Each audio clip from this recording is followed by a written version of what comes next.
محمد یا رب صل بسم اللہ الرحمن الرحیم نحمدہ ونصلی علی رسولہ الکریم۔ سورہ فرقان کا دوسرا رکوع اور 18ویں پارے کا 17واں رکوع آج انشاءاللہ میں شروع کروں گا حسب معمول، مختصر لفظی ترجمہ، مختصر گرامر کے ساتھ، پھر انشاءاللہ اس کی تفسیر ہوگی۔ اور یہ رکوع بہت آسان ہے، یہ ترجمے ہی میں آپ سمجھ جائیں گے کافی حد تک تفسیر۔ بسم اللہ الرحمن الرحیم۔ تبارک الذی، برکت والی ہے وہ ذات، ان شاء کہ اگر وہ چاہے، جعل لک خیرا من ذلک تو بنا دے آپ کے لیے اس سے بھی بہتر، جنات یعنی باغات، تجری من تحتها الانہار جن کے نیچے نہریں بہتی ہوں، ویجعل لک قصورا اور بنا دے آپ کے لیے محلات۔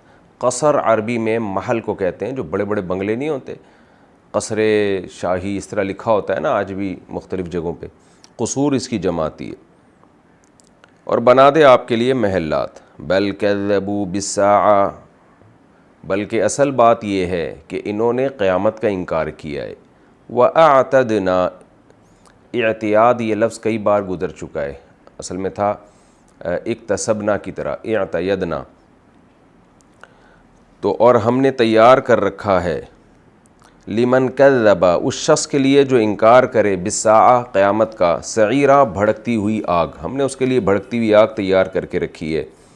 اذا رأتہم، جب وہ آگ دیکھے گی ان کو، رأت رأیت تھا، من مکان بعید بہت دور سے، سمعوا لہا تو یہ سنیں گے اس آگ کے لیے، یعنی اس جہنم کے لیے سنیں گے، تغیظاً، غیظ عربی میں غصے کو کہتے ہیں، بہت دفعہ استعمال ہوتا ہے غیظ و غضب۔ تغیظاً غیظ کا اظہار کرنا، غصے کا اظہار کرنا۔ تو عام طور پر جب کوئی غصے کا اظہار کرتا ہے تو اس کی چیخ و پکار سے پتہ چلتا ہے کہ یہ غصے میں ہے، تو اس لیے یہاں ترجمہ غصے میں جو شدت سے جو چیخ و پکار ہوتی ہے نا، یہ ترجمہ کیا گیا ہے۔ سمعوا لہا تو سنیں گے اس جہنم کے لیے غیظ و غضب والی آواز، وزفیرا اور چیخ و پکار، زفیر بھی چیخ و پکار کو کہتے ہیں، یعنی اس جہنم میں یہ دیکھیں گے، سنیں گے اس جہنم کی غصے کی اور چیخ و پکار کی آوازوں کو۔ وَإِذَا أُلْقُوا اور جب یہ ڈالے جائیں گے، القا یلقی القاءً ڈالنا، القیہ کا معنی ڈال یعنی کسی چیز کو ڈال دینا، جو چیز ڈالی جائے اس کو القیہ فعل مجہول ہے، تو القیو تھا اصل میں، القیو تو پڑھا جاتا ہے القو۔ وَإِذَا أُلْقُوا مِنْهَا اور جب یہ ڈالے جائیں گے اس جہنم سے، مکاناً ایک ایسی جگہ پہ، ضیقاً جو تنگ ہوگی، ضیق کہتے ہیں نا کیا مذائقہ ہے بھائی اس میں، یعنی اس میں کیا تنگی کی بات ہے، یہ کام تو کر لینا چاہیے، اردو میں یہ لفظ استعمال ہوتا ہے، کیا مذائقہ ہے، تو ضیق تنگ جگہ پہ جب ڈالے جائیں گے، مقرنین بندھے ہوئے ہوں گے۔ قرن عربی میں ملانے کو کہتے ہیں، قرن، قرین دوست کو بھی کہتے ہیں، اور قرن یقرین کا معنی ملانا، تو مقرن قرنا باب تفعیل میں جاتا ہے، تو اس کا معنی بھی ملانا۔ مقرنین جب ملائے ہوئے ہوں گے، کیا مطلب؟ بندھے ہوئے، جب انسان کو باندھ دیا جاتا ہے تو جکڑ دیا جاتا ہے نا، تو اس کا ترجمہ آپ بندھے ہوئے سے بھی کر سکتے ہیں، جکڑ دیے گئے ہوں گے اس سے بھی کر سکتے ہیں۔ دعوا ہنالک تو یہ اس موقع پہ پکاریں گے، ثبورا موتوں کو، موت کو، ہنالک کا معنی اس موقع پہ، آپ کو یاد ہے نا سورہ آل عمران میں بھی اس طرح کا لفظ آیا ہے، ہنالک دعا زکریہ ربہ، حضرت مریم جو تھیں وہ بے موسم کے جب پھل کھا رہی تھیں، تو حضرت زکریا علیہ السلام نے جب ان کو دیکھا تو پوچھا کہ انا لکی ھذا، اے مریم یہ کہاں سے آئی تیرے پاس یہ پھل؟ تو حضرت مریم نے فرمایا ان اللہ یرزق من یشاء بغیر حساب، اللہ جس کو چاہتا ہے بغیر حساب کے روزی دیتا ہے۔ تو قرآن کہتا ہے ہنالک دعا زکریہ، اس موقع پہ زکریا علیہ السلام نے دعا مانگی، تو ہنالک کا یہاں ترجمہ بھی وہی ہوگا۔ دعوا ہنالک اس موقع پہ، یہاں یہ پکاریں گے جہنمی، ثبورا موت کو، ثبور اصل میں ہلاکت کو کہتے ہیں، مراد اس سے موت ہوتی ہے۔ لا تدعوا اليوم مت پکارو آج کے دن، ثبوراً واحداً ایک موت کو، ایک ہلاکت کو، وادعوا اور پکارو تم ثبوراً کثیرا بہت ساری موتوں کو پکارو۔ قل اے نبی کہہ دیجئے، اذالک خیر کیا یہ بات بہتر ہے، یعنی یہ جہنم بہتر ہے، ام جنت الخلد، یا وہ ہمیشگی کی جنت، التی وہ جنت، وعید المتقون، متقون کا جس سے کا وعدہ کیا گیا ہے، متقون سے جس کا وعدہ کیا گیا ہے، وعدہ یعید وعدہ کرنا، وعیدہ جس سے وعدہ کیا جائے، تو پرہیزگاروں سے جس جنت کا وعدہ کیا گیا ہے وہ جنت بہتر، وہ یہ جہنم بہتر ہے یا وہ جنت بہتر ہے؟ کانت لہم، ہوگی یہ جنت ان پرہیزگاروں کے لیے، جزاءً بدلہ، و مصیرا، اور لوٹنے کا ٹھکانہ۔ سارا یسیرو، سیرورتن کا معنی ہوتا ہے یہ افعال ناقصہ کہلاتے ہیں، کوئی چیز کی طرف ہو جانا، جیسے سارا الرجل امیرن، ایک انسان امیر ہو گیا، تو مصیر وہ چیز جہاں انسان لوٹتا ہے، جس کنڈیشن کی طرف جاتا ہے یا جس جگہ کی طرف جاتا ہے۔ تو کانت لہم جزاءً، یہ جنت ہوگی ان کے لیے بدلہ، و مصیرا، اور لوٹ کر جانے کی جگہ ہوگی۔ لہم فیہا ما یشاءون، مصیر کا مطلب یعنی یہ مصیر کا لفظ اس لیے قرآن لایا ہے کہ یہ جس حالت میں بھی دنیا میں گزریں تو نتیجہ کیا ہوگا کہ یہ جنت ان کا ٹھکانہ ہوگی۔ لہم فیہا ما یشاءون، ہوگا اس جنت میں، فیہا اس جنت میں، لہم ان متقیوں کے لیے، ما وہ چیزیں، یشاءون جو یہ چاہیں گے، جو چاہیں گے ان کو ملے گا، خالدین اور ہمیشہ اس میں رہیں گے، کان علی ربک، یہ بات ہے تیرے رب پر، وعدن ایک وعدہ ہے، مسئولہ جس کا سوال کیا جائے گا، سوال کرنے کے قابل۔ جب ہم کسی سے کوئی وعدہ کرتے ہیں نا تو ہم کہتے ہیں کہ بھئی میں ذمہ دار ہوں اس کا، اور یہ میری رسپانسبلٹی ہے، میں اس کا ذمہ دار ہوں، اس کے بارے میں مجھ سے پوچھا جائے گا۔ تو اللہ بھی اپنے بارے میں کہہ رہے ہیں کہ میں نے ایسا وعدہ اپنے بندوں سے کر لیا ہے کہ یہ اب قابل سوال ہے، یہ وعدہ، یعنی مجھ سے اس بارے میں سوال کیا جا سکتا ہے۔ وَيَوْمَ يَحْشُرُهُمْ، اور جس دن یہ اللہ تعالیٰ ان سب کو جمع کرے گا، وَمَا يَعْبُدُونَ مِن دُونِ اللَّهِ، اور ان معبودوں کو بھی جن کی یہ عبادت کرتے ہیں اللہ کے سوا، فَيَقُولُ، پھر اللہ ان سے پوچھے گا، ان معبودوں سے پوچھے گا، أَأَنْتُمْ، کیا تم تھے، اضللتم، کہ تم نے گمراہ کیا تھا، عبادی ہاؤلائی، میرے ان بندوں کو، ہاؤلائی یہ جو میرے بندے ہیں، کیا تم نے ان کو گمراہ کیا تھا، یعنی تم نے ان سے کہا تھا کہ گمراہ ہو جاؤ، ام ہم ضلوا السبیل، یا یہ خود گمراہ ہو گئے تھے راستے سے، ضلوا السبیل سیدھے راستے سے ہٹ گئے تھے، یہ خود ہی سیدھے راستے سے ہٹ گئے تھے، یا تم نے ان کو راستے سے ہٹنے کو کہا تھا۔ قالوا سبحانک، تو وہ معبود کہیں گے اے اللہ تو ہر عیب سے پاک ہے، تو شرک کے عیب سے پاک ہے، ما کان ینبغی لنا، نہیں تھا ہمارے لیے یہ مناسب، ہمارے تو لائق ہی نہیں ہے، ہماری تو شان ہی نہیں ہے، ان نتخذ من دونک، کہ ہم ٹھہرا لیں تجھے چھوڑ کر، من اولیاء، کوئی دوسرے دوست۔ یہاں دوست سے مراد وہ دوستی جو معبود سے ہوتی ہے، عام دوستی مراد نہیں ہے۔ ولی تو دوست کو کہتے ہیں نا، تو دوستی معبود سے الگ قسم کی ہوتی ہے اور عام دوستوں سے الگ ٹائپ کی، تو یہاں معبود والی دوستی، کہ اللہ ہمارے لیے تو یہ مناسب ہی نہیں تھا کہ ہم تجھے چھوڑ کر دوسرے معبود ٹھہرا لیتے، وَلَٰكِن مَتَّعْتَهُمْ، لیکن ہوا یہ ہے کہ تو نے ان کو فائدہ پہنچایا، متع یمتع تمتیعاً، متاع کہتے ہیں نا دنیا کے فائدے کو، تو نے دنیا میں ان کو کچھ فائدہ پہنچایا، وآباءہم، اور ان کے باپ دادا کو بھی، حتیٰ نسوا الذکر، جس کا رزلٹ یہ ہوا کہ یہ نصیحت ہی بھول گئے، وَكَانُوا قَوْمًا بُورًا، اور یہ تھے ہی ہلاک ہونے والے لوگ۔ بورا کا مطلب یہ سورہ فتح میں بھی یہ لفظ، سورہ فتح شاید ابھی نہیں آئی، یہ پہلے بھی مجھے یاد پڑتا ہے، یہ لفظ گزر چکا ہے، وَكَانُوا قَوْمًا بُورًا، اور یہ ہلاک ہونے والے لوگ تھے۔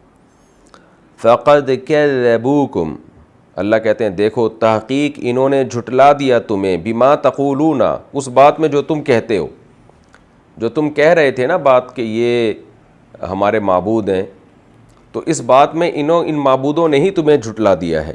فَمَا تَسْتَطِيعُونَ، پس تم استطاعت نہیں رکھو گے، صرفاً عذاب کو ہٹانے کی بھی، ولا نصرا، اور مدد کی بھی۔ دو ہی چیزیں ہوتی ہیں، یا تو عذاب ہٹا دیا جائے یا اس عذاب میں کوئی آپ کی مدد کر لے، عذاب تو نہ ہٹے لیکن مدد آ جائے، تو اللہ کہتے ہیں ہٹا بھی نہیں سکتے اور تمہاری مدد بھی نہیں آ سکتی۔ وَمَن يَظْلِم مِّنكُمْ، اور تم میں سے جو بھی ظلم کرے گا، انسانوں سے خطاب ہے، یعنی ظلم سے مراد ہے شرک، نُذِقْهُ، ہم چکھائیں گے اس کو، اذاق یذیق اذاقتاً، اذوقا یذوقو تھا اصل میں چکھانا، عذاباً کبیرہ بہت بڑا عذاب ہم اس کو چکھائیں گے۔ وما ارسلنا قبلک اور نہیں بھیجا ہم نے آپ سے پہلے من المرسلین پیغمبروں میں سے کسی کو بھی، الا مگر اس حالت میں انہم کہ وہ جو پیغمبر تھے لیأکلون الطعام وہ کھانا بھی کھایا کرتے تھے، ویمشون فی الاسواق اور بازاروں میں چلا پھرا بھی کرتے تھے۔ سوق بازار کو کہتے ہیں، اسواق اس کی جمع۔ وجعلنا بعضکم لبعض فتنہ اور بنایا ہے ہم نے تم میں سے بعض کو بعض کے لیے آزمائش، اتصبرون کیا تم صبر کرو گے، وکان ربک بصیرا اور ہے تیرا رب سب کچھ دیکھنے والا۔ یہ جی لفظی ترجمہ مختصر ہو گیا، آسان تفسیر ہے اس کی، ہم اس کی تفسیر کی طرف چلتے ہیں۔ آپ کو معلوم ہے سورہ فرقان کے پہلے رکوع میں مشرکین نے یہ اعتراض کیا تھا کہ یہ کیسا رسول ہے جو کھانا بھی کھاتے ہیں، بازاروں میں چلتے پھرتے بھی ہیں، ان کے ساتھ کوئی فرشتہ نازل کیوں نہیں ہوا، ان کے پاس کوئی خزانے کیوں نہیں ہیں، ان کے باغات کیوں نہیں ہیں، اور جس سے یہ پھل فروٹ کھایا کریں۔ تو اگلے رکوع میں اسی کا پہلے تو اللہ نے پچھلے رکوع کے آخر میں فرمایا کہ انظر کیف ضربوا لک الامثال، اے نبی دیکھیے یہ آپ کے لیے کیسی کیسی مثالیں بیان کر رہے ہیں۔ تو اللہ نے ان کے اعتراضات ذکر کیے تھے، جواب نہیں۔ اب اللہ تعالیٰ جوابات ذکر کر رہے ہیں اس رکوع میں۔ اللہ فرماتے ہیں تبارک الذی ان شاء جعل لک خیرا من ذلک، بہت برکت والی ہے وہ ذات جو اگر چاہے تو آپ کے لیے اس سے بھی بہتر چیزیں بنا دے۔ مشرکین جو کہہ رہے ہیں نا فرشتہ ہونا چاہیے، خزانے ہونے چاہیے، باغات ہونے چاہیے، تو جو باغات ان کی نظر میں ہونے چاہیے اللہ اس سے بھی اچھے باغات آپ کے لیے پیدا کر سکتا ہے اگر وہ چاہے، کیونکہ وہ برکت والی ذات ہے۔ برکت کا مطلب کیا ہے؟ برکت کہتے ہیں خیر کثیر، دنیا میں جتنی بھی خیریں اور نعمتیں ہیں ان کے خزانے اس کے ہاتھ میں ہیں۔ اس کے لیے کیا مشکل ہے؟ بڑے بڑے باغات پیدا کر دے وہ، اور تجری من تحتها الانہار، جن کے نیچے نہریں بہتی ہوں، کیونکہ باغ بغیر نہر کے نہیں ہوتا، سیراب ہونے والی نہریں بھی ہوں۔ وَيَجْعَلْ لَكَ قُصُورًا، اور ایک محل کی بات کرتے ہیں اللہ آپ کے لیے بے شمار محلات بنا سکتا ہے۔ لیکن بات یہ ہے کہ بل کذبوا بالساعہ، ان کا اصل مسئلہ یہ نہیں ہے کہ ہم باغات بنا دیں گے تو یہ ایمان لے آئیں گے، یا آپ مالدار ہوتے تو یہ ایمان لے آتے۔ اصل مسئلہ یہ نہیں ہے، کیونکہ اصل مسئلہ ہے کذبوا بالساعہ، یہ قیامت کو نہیں مانتے۔ جو آدمی قیامت کو مانتا ہے نا، جس کو پتہ ہے کہ میں جو بات زبان سے کروں گا کل اللہ کے سامنے مجھے اس کا حساب و کتاب دینا ہے، تو جس کا یہ نظریہ ہوگا وہ غلط بات کرے گا نہیں۔ تو ان کو پتہ ہے کہ ہمارے یہ مطالبے ہی غلط ہیں۔ نبی ہونا اور مالدار ہونا یہ کوئی متضاد، نبی ہونا اور غریب ہونا یہ کوئی متضاد چیزیں نہیں ہیں۔ دنیا میں ہر پاگل سے پاگل آدمی سمجھتا ہے جس میں تھوڑی سی بھی سینس ہوگی کہ اگر دولت، محلات، خزانے یہ اللہ کے محبوب ہونے کی دلیل ہوتی تو یہ تو ظالم بادشاہ دنیا میں بہت گزرے ہیں، اور مشرکین مکہ کے دور میں بھی تو بہت سے ایسے برے لوگ ہوں گے جن کے پاس بہت دولت ہوگی۔ تو اس سے کیا تعلق ہے کہ دولت ہوگی تو آپ اللہ کے محبوب ہیں، دولت نہیں ہے تو آپ اللہ کے محبوب نہیں ہیں؟ تو نبوت کے منافی یہ چیز تو ہو سکتی ہے کہ کون نیک نہیں ہے، کون برا ہے۔ یہ اعتراض کرتے کہ محمد صلی اللہ علیہ وسلم معاذ اللہ نقل کفر نباشت اخلاقی برائیوں میں مبتلا ہے، اور جو برائیوں میں مبتلا ہوتا ہے وہ اللہ کا پیغمبر نہیں ہو سکتا۔ اس طرح کا اعتراض کرتے تو اس کا جواب دیا جاتا۔ ان کے تو اعتراضات ہی ایسے ہیں جو اعتراضات خود بزبان حال بتا رہے ہیں کہ ان کو خدا کا خوف نہیں ہے کہ ہم کیا سوال کر رہے ہیں۔ جب آپ کو جواب دہی کا خوف نہیں ہوتا نا، آپ جو چاہے منہ سے بکتے رہتے ہیں بیٹھ کے۔ تو اللہ کہتے ہیں کہ ہم چاہتے تو اس سے بھی زیادہ چیزیں بنا دیتے آپ کے لیے، لیکن ہم کیوں نہیں بنا رہے؟ اس لیے کہ بنانے کے بعد کون سا یہ ایمان لے آئیں گے، اور ان کا اصل مسئلہ یہ ہے ہی نہیں۔ اصل مسئلہ یہ ہے کہ آخرت کے منکر ہیں، تو جو آخرت کا منکر ہے اس کو دلیل، اس کو حق کی تلاش ہی نہیں ہے۔ جس کو حق کی تلاش نہیں ہے اس کا ایک مطالبہ پورا کر دیں گے وہ دوسرا مطالبہ شروع کر دے گا، دوسرا پورا کریں گے وہ تیسرا مطالبہ شروع کر دے گا۔ چاند کے دو ٹکڑے ہوئے نا، تو مشرکین نے کیا کہا؟ اقتربت الساعة وانشق القمر وإن يروا آية يعرضوا ويقولوا سحر مستمر۔ انہوں نے کہا یہ تو جادو ہے بھائی، تو پہلے خود ہی مطالبہ کیا اور پھر کہنے لگے کہ یہ جادو ہے۔ تو اللہ کہتے ہیں بل کذبوا، بلکہ اصل بات یہ نہیں ہے کہ آپ کے لیے محلات ہیں، یہ نہیں، اصل بات تو یہ ہے کہ انہوں نے قیامت کا انکار کیا ہے۔ اور خوب سمجھ لو جو قیامت کا انکار کرے گا ہم نے اس کے لیے بھڑکتی ہوئی آگ تیار کر کے رکھی ہے، کیونکہ قیامت کا انکار ہی ہر برائی کی جڑ ہے۔ آج بھی غیر مسلم جو ایمان نہیں لے کر آتے، خدا کی توحید، پیغمبر کی رسالت، نماز، شراب کی حرمت، زنا کی حرمت، ان سب چیزوں پہ غور ہی نہیں کرتے۔ کیوں؟ نظریے میں دل میں یہ بٹھا لیا مر کے مٹی ہو کے ختم ہو جائیں گے۔ تو یہ جو کانسیپٹ ہے نا کہ آپ ختم ہو جاؤ گے، یہ ساری برائیوں کی جڑ ہے۔ اس میں یہ چیز انسان اور حیوان میں فرق ختم کر دیتی ہے۔ تو اس لیے اللہ فرماتے ہیں اذا رأتهم من مکان بعید، جو جہنم میں نے ان کے لیے تیار کی ہے، یہ وہ جہنم ہے کہ جب یہ جہنم ان کو دور سے دیکھے گی، سمعوا لها تغیظا، تو یہ سنیں گے اس جہنم کے غیظ و غضب اور چیخنے چلانے کی آواز۔ کیا مطلب؟ جیسے آپ کا کوئی بڑا دشمن ہوتا ہے نا، ایک دشمن تو وہ ہوتا ہے جو آپ پہ اچانک وار کر دے، اور ایک دشمن وہ ہوتا ہے کہ جب وہ آ رہا ہو تو اس کا غیظ، اس کا غضب، اس کی چیخ و پکار وہ مستقل آپ کو ڈرا رہی ہو۔ بڑا لشکر جب آتا ہے نا، بہت دور سے کوئی بہت بڑا لشکر حملہ کر رہا ہوتا ہے، اس کے شور کی آواز دور سے آتی ہے، وہی انسان میں خوف ڈالنے کے لیے کافی ہو جاتی ہے۔ تو اللہ بھی فرما رہے ہیں کہ جہنم جب ان کو دور سے دیکھے گی تو یہ اس میں غیظ و غضب، یعنی ایسا لگے گا جیسے جہنم بھی غصے میں ہے، وہ بھی چاہتی ہے کہ نافرمان کو میں اپنے پیٹ میں ڈالوں اور نافرمان پہ اپنا غصہ نکالوں۔ یہ حقیقت بھی ہو سکتی ہے اور بلاغت بھی ہو سکتی ہے قرآن کی۔ یعنی حقیقت کا مطلب یہ کہ عین ممکن ہے اللہ نے جہنم کو اتنا شعور دیا ہو کہ وہ دیکھے بھی اور نافرمانوں پہ غصے کا اظہار بھی کرے اور چیخ و پکار بھی ہو اس میں۔ جیسے کہ قرآن و حدیث سے یہ پتہ چلتا ہے کہ بہت سی بے جان چیزوں میں بھی اللہ نے ایک خاص نوعیت کا شعور رکھا ہے جو ہمیں معلوم نہیں ہے۔ جیسے میں اکثر بخاری کی حدیث پیش کرتا ہوں نا، آپ صلی اللہ علیہ وسلم نے فرمایا احد جبل یحبنا ونحبہ، احد وہ پہاڑ ہے جس سے ہم محبت کرتے ہیں اور احد پہاڑ ہم سے محبت کرتا ہے۔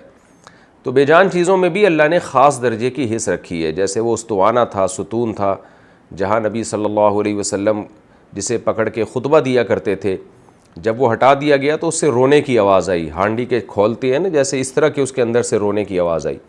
تو بے جان چیزوں میں بھی خاص درجے کا اللہ نے ایک شعور رکھا ہے، لیکن ہمیں اس شعور کا علم نہیں ہے۔ تو اس لیے یہ آیت حقیقت پر بھی محمول ہو سکتی ہے کہ واقعی جہنم جب ان کو دیکھے گی تو وہ جو ایک بے جان چیز کے دیکھنے کا مطلب ہوتا ہے وہ اللہ ہی بہتر جانتے ہیں، تو وہ دیکھ کر غیظ و غضب کا اظہار کرے گی، چیخ و پکار ہوگی اس میں، تاکہ ان کے دل میں اور خوف پیدا ہو، ان کی سزا اور زیادہ ہو، کیونکہ خوف مستقل ایک سزا ہے۔ اور یہ بھی ہو سکتا ہے کہ یہ بلاغت ہو، بلاغت میں بے جان چیزوں کی طرف بھی نسبت کر دی جاتی ہے۔ جیسے سورہ کہف میں ہے کہ خضر علیہ السلام نے جب دیکھا نا ایک دیوار کو، یرید ان ینقض، وہ دیوار ابھی چاہتی تھی کہ گر جائے، فاقامہ، تو خضر علیہ السلام نے اس کو صحیح کر دیا۔ تو وہاں سب اس کے تقریباً تمام مفسرین یہی لکھتے ہیں کہ بھئی یرید ان ینقض کا مطلب یہ ہے، یہ نہیں ہے کہ دیوار کے پاس دماغ تھا اور وہ سوچ رہی تھی کہ میں گر جاتی ہوں، بلکہ جب کوئی چیز گر رہی ہوتی ہے نا، بالکل ابھی قریب ہے کہ بلڈنگ گر جائے گی، تو ہم کہہ دیتے ہیں بلڈنگ تو بس گرنا ہی چاہتی ہے، بلڈنگ تو بس ابھی گرنا ہی چاہتی تھی کہ اس کو بچا لیا گیا۔ تو یہ مجازاً نسبت کر دی جاتی ہے کہ بے جان چیز کی طرف، حالانکہ وہ چاہ نہیں رہی ہوتی، لیکن کام ہونے والا ہوتا ہے تو ایسا لگتا ہے بس یہ تو چاہ ہی رہی ہے کہ گر جائے۔ تو مجازاً نسبت بھی ہو سکتی ہے کہ جہنم، یعنی جب یہ جہنم کے اتنا دور ہوں گے کہ جہنم کی اگر آنکھیں ہوتی اور ان کو دیکھ لیتی تو اتنے فاصلے سے، حالانکہ وہ دور فاصلہ ہوگا، تو وہ دیکھیں گے جہنم کی جو ایک اس کے آگ کے جلنے کی آواز ہے نا، تو ایسا لگے گا جیسے کوئی غضبناک ہو کر مطالبہ کر رہا ہے کہ آؤ میں تمہیں جلانا چاہتی ہوں۔ جیسے بھڑکتی ہوئی آگ کا بھی یہی منظر ہوتا ہے، اللہ ہم سب کو محفوظ رکھے جہنم کی آگ سے۔ بھڑکتی ہوئی آگ کا بھی یہی منظر ہوتا ہے کہ جب شعلے مار رہی ہوتی ہے نا آگ، تو اس کا ایسا لگتا ہے کہ جیسے وہ لپٹنے کے لیے قریب بڑھ رہی ہے اور چاہ رہی ہے کہ کوئی میرے قریب آئے اور میں اس کو پکڑ کے جھلسا دوں۔ تو یہ اللہ نے جہنم کی ہولناکی کا منظر کھینچا، اللہ تعالی ہم سب کو محفوظ رکھے۔ یعنی چیخ و پکار اور شور شرابے کی آوازیں ہوں گی۔ وَإِذَا أُلْقُوا مِنْهَا مَكَانًا ضَيِّقًا، جب بھی اس جہنم میں کسی تنگ مقام میں ڈالے جائیں گے، مقرنین، بندھے ہوئے ہوں گے، دعوا هُنَالِكَ ثُبُورًا، تو اس موقع پہ یہ موت کو پکاریں گے۔ اللہ کہیں گے لا تدعوا اليوم ثبورا واحدا، آج ایک موت کو مت پکارو، وادعوا ثبورا کثیرا، بہت ساری موتوں کو پکارو۔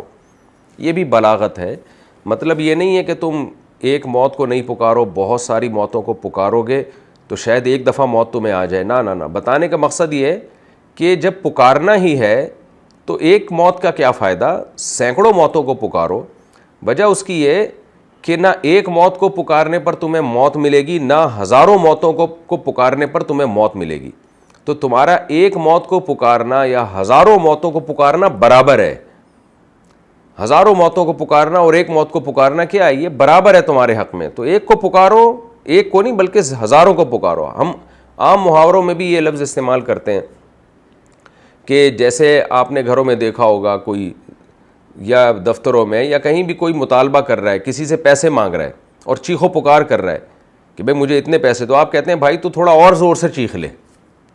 اس طرح نہیں، یعنی اتنا چیخنے سے کام نہیں بنے گا، تھوڑا زیادہ چیخ لے. مطلب یہ ہے کہ زیادہ چیخنے سے بھی کچھ نہیں ہوگا. تو چیخ کے گلا ہی خراب کرنا ہے تو نے، تو تھوڑا چیخنے سے کیا فائدہ، تھوڑا زیادہ چیخ تاکہ تیرا گلا خراب ہو لیکن میری صحت پہ کوئی فرق نہیں پڑنے والا. تو قرآن بھی چونکہ عام عربی زبان میں نازل ہوا ہے تو عام محاورے قرآن نے بھی استعمال کیے ہیں. اس لیے اللہ تعالیٰ فرماتے ہیں لا تدعوا اليوم ثبورا واحدا، آج کے دن تم ایک موت کو مت پکارو، وادعوا ثبورا کثیرا، آج بہت ساری موتوں کو پکارو. یہ منظر بیان کرنے کے بعد اللہ فرماتے ہیں قل، اے نبی ان سے کہہ دیجئے اذالک خیر، بتاؤ یہ جہنم بہتر ہے، ام جنت الخلد، یا وہ ہمیشگی کے باغات، التی وعد المتقون، جن باغات کا پرہیزگاروں سے وعدہ کیا گیا ہے. پرہیزگار کا مطلب برائیوں سے بچنے والے، اور برائیوں سے وہی بچے گا جس کا آخرت پہ یقین ہوگا. تو جو آخرت پہ یقین کر کے برائیوں سے بچتا ہے، اللہ کہتے ہیں بتاؤ ایک طرف یہ چیخو پکار اور یہ آگ ہے، دوسری طرف وہ ہمیشگی کے باغات ہیں جن میں ہمیشہ رہنا ہوگا. تو کس کو تم ترجیح دیتے ہو دنیا میں؟ تو عقل کے ناخن لو، ہوش کے ناخن لو کہ کتنی بہترین جگہ کو چھوڑ کر کتنی بدترین جگہ پہ جا رہے ہو تم. کانت لہم جزاء، ہوگی یہ جنت ان پرہیزگاروں کے لیے بدلہ، ومصیرا، اور لوٹ کر جانے کی جگہ. کیا مطلب، آج تم دنیا میں اگر پریشانیوں میں، ٹینشنوں میں، مشکلوں میں ہو تو لوٹ کے جانے کی جگہ تمہاری بہترین ہے. آج کی حالت کو مت دیکھو، فیوچر کو دیکھو کہ ہم نے لوٹ کے جانا کہاں ہے، اس کو دیکھ کے صبر کرو. لہم فیہا ما یشاؤون، اللہ نے یہاں جنت کا مختصر نقشہ کھینچا اور فرمایا ہوگا اس جنت میں ان کے لیے ما، ہر وہ چیز، یشاؤون، جو بھی یہ چاہیں گے، جو دل میں خیال آئے گا اللہ ان کی اس چاہت کو پورا کرے گا. اور سب سے مزے کی بات یہ، خالدین، رہیں گے بھی اس میں ہمیشہ. آپ سوچئے اگر کوئی آپ کو یہ کہہ دے کہ میں تمہیں 1 مہینے کے لیے یہ جگہ دے رہا ہوں، تم جو چاہو گے تمہاری خواہش پوری ہوگی، لیکن ٹائم صرف 1 مہینہ ہے، تو ہی ہم خوشی سے پاگل ہو جائیں گے، خوشی سے دماغ خراب ہو جائے گا، نیندیں اڑ جائیں گی خوشی سے. لیکن اگر ساتھ میں یہ بھی کہہ دیا جائے کہ یہ پیکج 1 مہینے کے لیے، 1 سال کے لیے، 100 سال کے لیے، 1000 سال کے لیے نہیں ہے، بلکہ ہمیشہ کے لیے، یہ کبھی بھی ختم نہیں ہوگی یہ زندگی، تو سوچئے خوشی کا کیا عالم ہوگا. تو اللہ فرماتے ہیں ایسے ہی جو چاہو گے ملے گا، خالدین، جس میں ہمیشہ ہمیشہ رہو گے. کان علی ربک، ہے یہ بات تیرے رب پر، وعدن، ایک وعدہ، یہ تیرے رب پر وعدہ ہے. علی ضرر کے لیے آتا ہے نا، ذمہ داریوں کے لیے بھی آتا ہے. یعنی یہ وعدہ اللہ نے کر کے نا اپنے اوپر ڈال دیا، اب اللہ اس کا ذمہ دار ہے، مسئولہ، جو قابل سوال ہے. دیکھیں اللہ کے ذمے کچھ بھی نہیں ہوتا، لیکن اللہ ہم سے ہمارے انداز میں ہی بات کرتے ہیں کہ یہ میں نے اپنے اوپر ذمہ داری لے لی ہے اور یہ میری رسپانسبلٹی ہے، میں ذمہ دار ہوں اور مجھ سے سوال کیا جا سکتا ہے. یہ بالکل ایسی جیسے ہم کسی کے ذمے کوئی کام لگاتے ہیں اور ہم مطمئن ہو جاتے ہیں اور ہم کہتے ہیں بھائی اب اگر کچھ ہوا نا تو تجھ سے پوچھا جائے گا، میں نے تو جو کام تیرے ذمے لگانا تھا لگا دیا ہے، یہ پروجیکٹ میں نے تمہیں دیا ہے اور اتنے دن کے اندر یہ پروجیکٹ تیار کرنا ہے، اب اگر تیار نہیں ہوا تو میں ذمہ دار نہیں ہوں، ذمہ دار تم ہو، مسئول تم ہو. عربی میں ذمہ داروں کو مسئول کہا جاتا ہے نا، فلاں شعبے کا مسئول، فلاں شعبے کا مسئول. کیا مطلب بھائی جو الیکٹرک والے ہیں، بجلی جائے گی تو وہ مسئول ہیں، پانی کا شعبہ جس کے پاس ہے پانی نہیں ملے گا تو بھائی وہ مسئول ہے. تو ہم اس کے پاس جا کے پوچھیں گے بھائی پانی کیوں نہیں آ رہا، وہ کہے میری کیا ذمہ داری، تو ہم کیا کہیں گے بھائی آپ تو مسئول ہیں اس کے، آپ تو مسئول ہیں بھائی، تو آپ ہی سے پوچھا جائے گا. تو اللہ کسی چیز کا ذمہ دار نہیں ہے, اللہ پر کچھ بھی لازم نہیں ہے, لیکن اللہ کہتا ہے یہ جو میں نے جنت کا بندوں سے وعدہ کیا ہے نا, نیک جو برائیوں سے بچو گے تو میں جنت دوں گا, یہ ایسا وعدہ ہے. ایک تو وعدہ ہے, اعلیٰ کا مطلب میرے اوپر ہے, یہ میں ذمہ دار ہوں, اور مسئولہ جس کا مجھ سے سوال کیا جا سکتا ہے. تو یہ سب ہمیں سمجھانے کے لیے, ورنہ اللہ سے تو کوئی کسی چیز کا زبردستی سوال کر ہی نہیں سکتا. یعنی اللہ نے اپنے اوپر جنت کو ایسا لازم کر لیا ہے کہ اللہ کہتے ہیں میں کیسے پیچھے ہٹ سکتا ہوں بھائی, میں نے تو گویا تمہیں یہ پرمیشن دے دی ہے کہ اگر تمہیں تمہارے اچھے اعمال کے بدلے میں جنت نہ دی تو تم مجھ سے پوچھ سکتے ہو کہ اللہ تو نے تو ذمہ داری اٹھائی تھی, اب تو ذمہ داری سے کیسے پیچھے ہٹ رہا ہے. تو یہ اللہ نے ہمیں سمجھانے کے لیے کہ یہ پکا وعدہ ہے, یہ کچا وعدہ نہیں ہے. اللہ ہم سب کو اس جنت کا وارث بنائے. اور سب سے بڑی بات تو یہ کہ اللہ ہمیں اپنے وعدوں پہ یقین دلا دے. ہمارے حضرت فرمایا کرتے تھے جب یہ سورہ 28 پارے کی آیت ہے نا, وَمَن يَتَّقِ اللَّهَ يَجْعَل لَّهُ مَخْرَجًا وَيَرْزُقْهُ مِنْ حَيْثُ لَا يَحْتَسِبُ وَمَن يَتَوَكَّلْ عَلَى اللَّهِ فَهُوَ حَسْبُهُ, کہ جو اللہ پہ توکل کرتا ہے اللہ اسے ایسی جگہ سے رزق دیتا ہے جہاں سے اس کا گمان بھی نہیں ہوتا, اور جو اللہ پہ توکل کرتا ہے اللہ اس کے لیے کافی ہو جاتا ہے. فرماتے تھے مجھے بہت حیرانگی ہوتی ہے, اتنی واضح آیتوں کے بعد بھی مسلمان عمل میں سیدھا نہیں ہوتا, اللہ پہ اعتماد اور توکل نہیں کرتا. اللہ کتنے وعدے کر رہا ہے.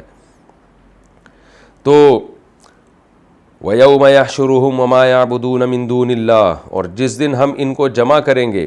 اب مشرکین کیا کرتے تھے, ان کے بڑا فالٹ یہ تھا, جب بھی جنت کی باتیں سنتے, جنت کی آیتیں سنتے, آج کا مشرک بھی ایسا ہی ہے, وہ بجائے عمل کو ٹھیک کرنے کے نا وہ پھر اسی پہ آ جاتا ہے کہ ہمارا چونکہ فلاں پیر و مرشد سے اور فلاں بابے سے اور فلاں بزرگ سے چونکہ تعلق ہے تو وہ ہمیں بخشوا دے گا.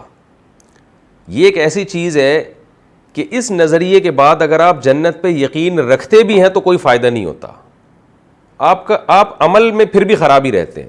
تو مشرکین کا یہی بڑا فالٹ تھا, اس لیے اللہ نے اس فالٹ کو اب جنت کے بعد ذکر کیا. وہ فالٹ کیا تھا, وہ کہتے تھے ٹھیک ہے بھی جنت بھی برحق ہے, جہنم بھی برحق ہے. بعض یعنی سارے تو نہیں, بہت سے منکر بھی تھے اور بہت سے جنت کو جہنم کو مانتے بھی تھے.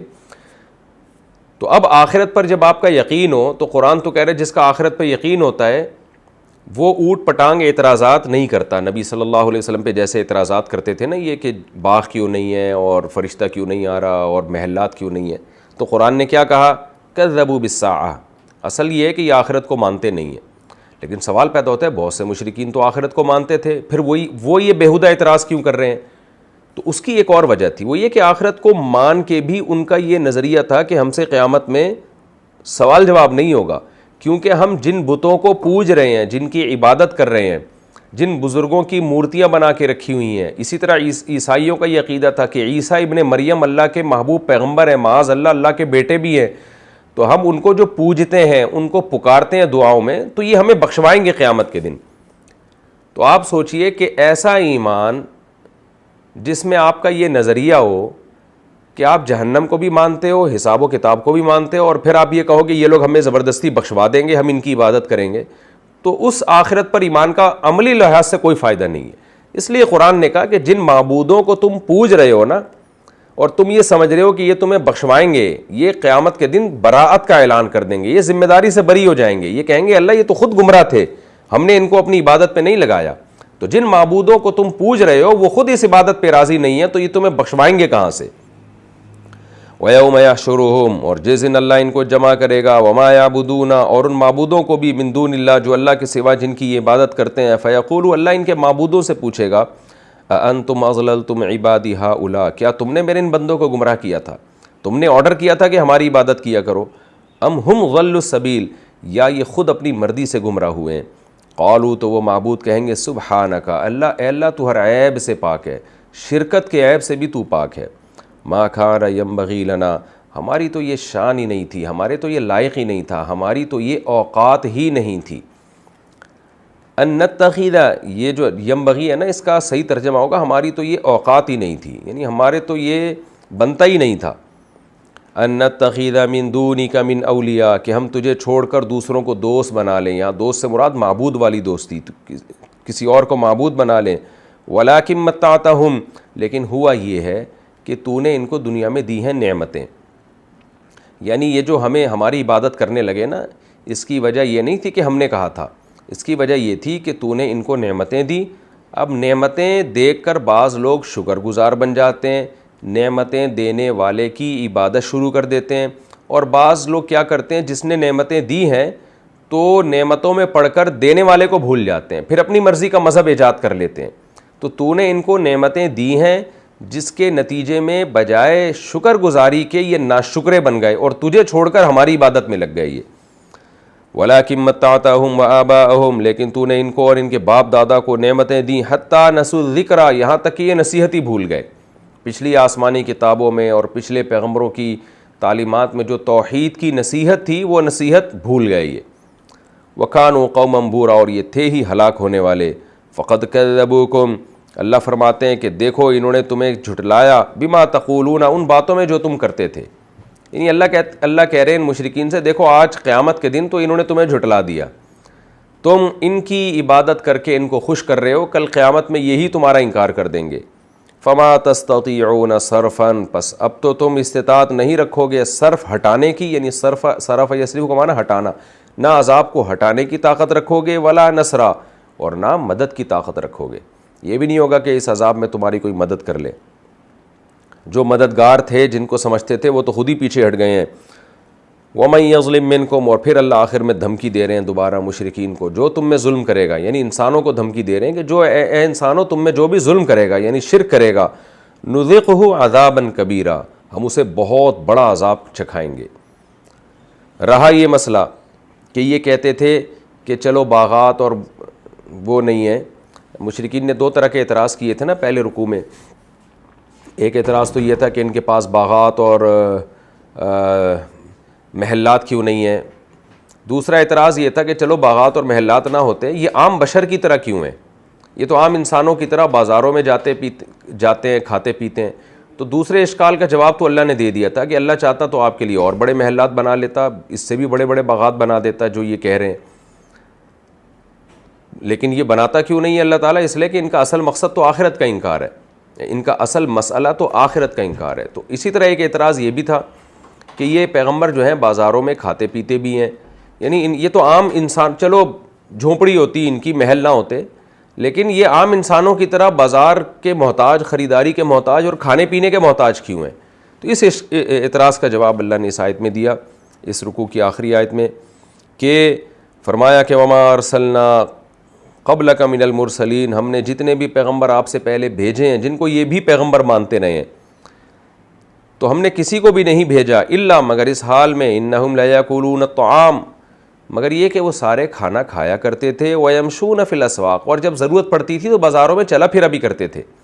دیکھیں اس آیت کا یہ مطلب نہیں ہے کہ بازاروں میں چلنا پھرنا کوئی بہت اچھا کام ہے، ہمیں ہر وقت بازاروں میں رہنا چاہیے۔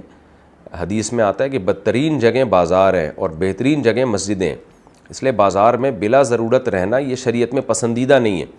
یہاں مقصد یہ کہ ضرورت کے وقت بھی بازار جانا وہ تو پھر پڑتا ہے انسان کو، تو پیغمبر ضرورت میں بازار جایا کرتے تھے، تو اللہ فرماتے ہیں تمام پیغمبر جایا کرتے تھے، تو اس لیے یہ کوئی اچھمبے کی بات نہیں ہے۔ وَجَعَلْنَا بَعْضَكُمْ لِبَعْضٍ فِتْنَةً، صحابہ کرام چونکہ ان اعتراضات سے بہت تنگ ہویا کرتے تھے، نبی صلی اللہ علیہ وسلم بھی بہت تنگ ہو جایا کرتے تھے، تو اس لیے اللہ نے اس کا جواب دیا کہ دیکھو ہم نے تم میں سے بعض کو بعض کے لیے آزمائش بنایا ہے۔ انسانوں میں سارے ایک ٹاسک پہ کبھی بھی جمع نہیں ہوتے، ایک نظریے پہ کبھی بھی نہیں ہوتے، کچھ ہوتے ہیں جو آپ کے ہر اچھے کام میں عیب تلاش کرتے ہیں، کچھ ہوتے ہیں جو آپ کا ساتھ دیتے ہیں، تو ہم نے بعض کو بعض کے لیے آزمائش بنایا ہے۔ اتصبرون، تو کیا تم صبر کرو گے؟ یعنی اللہ کہتے ہیں ہم نے تو بنایا آزمائش، تو ہمیشہ آزمائشیں آتی رہیں گی، تو کیا اب میری اس نصیحت کے بعد تم صبر کرو گے؟ یعنی یہ ایک ترغیب ہے صبر کرنے کی کہ تمہیں اب تو صبر کرنا چاہیے۔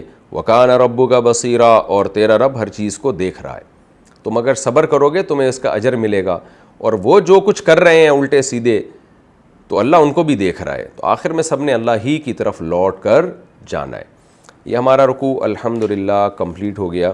اس رکوع میں بھی بہت سی اہم باتیں ملتی ہیں۔ سب سے بڑی چیز اس رکوع میں ہمیں کیا ملی کہ دولت، شہرت، عزت یہ اللہ کے محبوب ہونے کی بالکل بھی دلیل نہیں ہے۔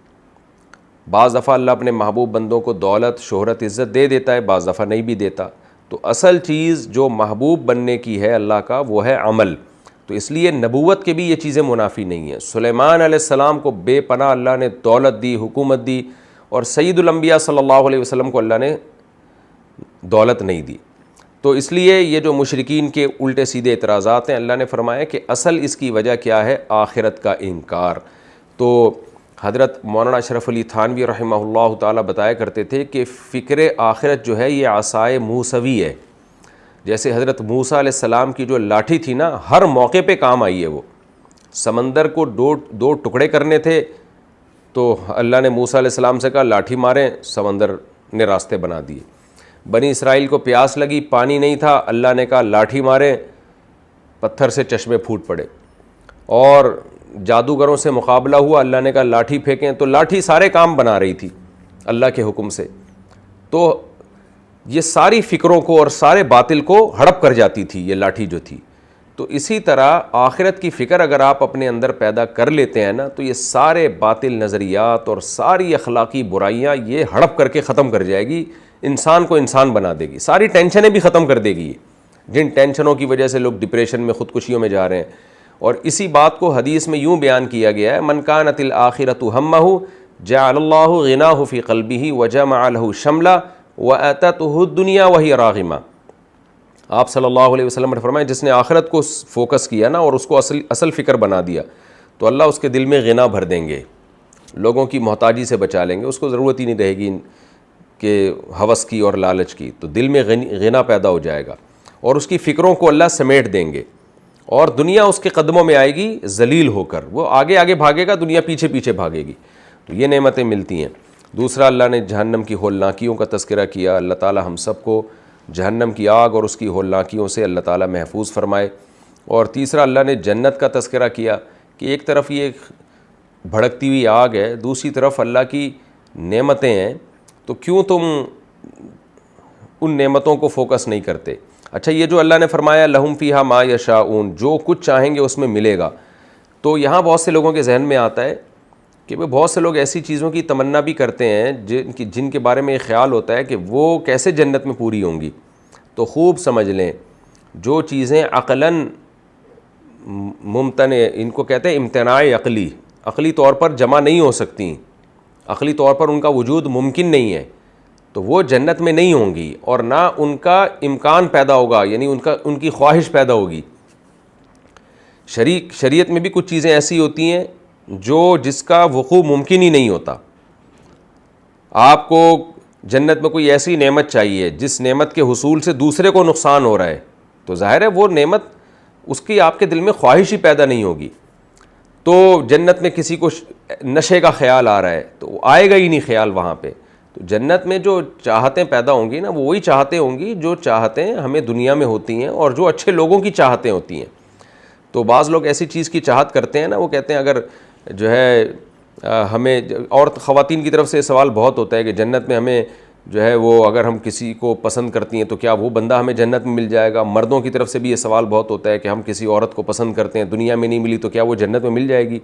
بھئی یا تو وہ مل جائے گی آپ کو جنت میں، اور اگر وہ آپ کے نکاح میں نہ ہو، کسی اور کے نکاح میں نہ ہو، تو وہ آپ کے دل میں اللہ اس کی خواہش ہی ختم کر دے گا. تو یہ ایسے یہ اوٹ پٹانگ قسم کے، فضول قسم کے سوالات نہ کرنے چاہیے اور نہ ان کو لے کے ٹینشن لینی چاہیے. اور اب یہ ایسے ہی ہے جیسے کوئی کہے کہ جنت میں جو ہے کیا چرس ملے گی، کیا ہیروئن ملے گی. ایک چرسی کی تو بڑی خواہش ہی ہے نا کہ مجھے چرس مل جائے جنت میں. تو بھائی جنت میں ان چیزوں کی خواہش ہی پیدا نہیں ہوگی.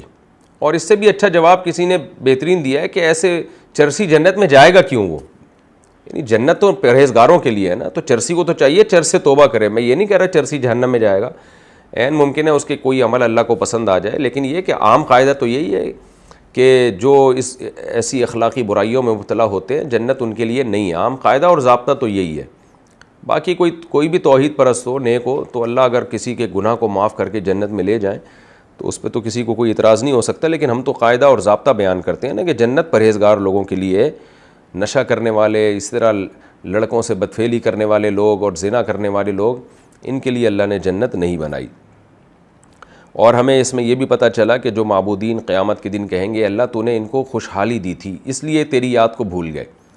اس سے بھی پتہ چلتا ہے بھائی نعمتیں آنے کے بعد بہت ہی کم اور خوش قسمت لوگ ہوتے ہیں جو اللہ کو یاد رکھتے ہیں. میجورٹی ایسی ہے جو پیسہ آنے کے بعد اللہ کو بھول جاتی ہے.